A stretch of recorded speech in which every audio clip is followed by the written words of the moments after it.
is Holly Overton. I'm an MFA 2 at New York Studio School. I do oil painting and I'm also a musician.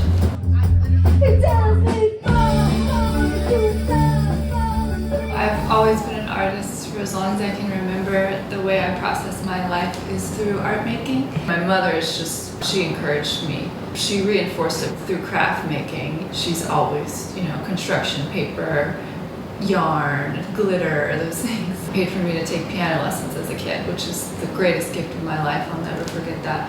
And I think it helps my painting too.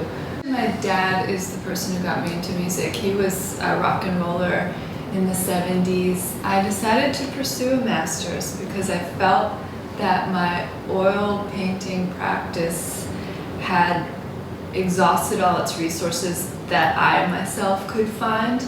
And I knew that there was just a wealth of tools and study and continued search for knowledge that I just needed to tap into.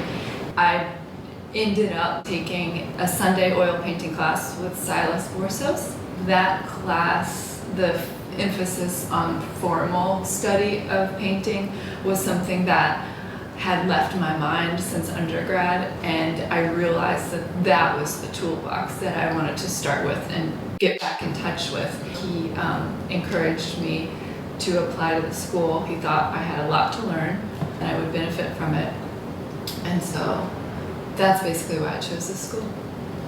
This is a work in progress. The main visual references are from my experiences in 2 artist residencies over the summer.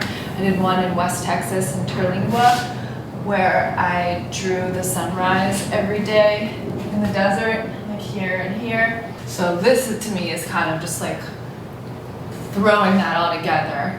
So this is like a landscape with figures and women and a couple references to my favorite filmmakers.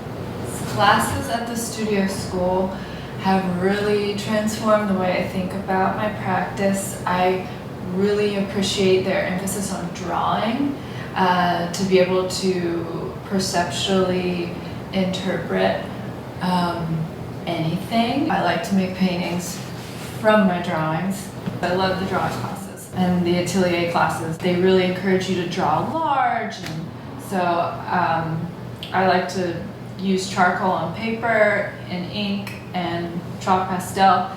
And one technique that the school taught me or reminded me of was to use the eraser to find the lightest value so that the glow of the light value comes from the paper and is not applied on top, which is something that I carried into then my oil painting. And that technique for me represents, like, if I'm drawing and painting live music, it's like the inner glow of the musicians coming out from the inner glow of the canvas, the white oil ground or the white paper. Thank you for visiting, and I hope to see you at the school.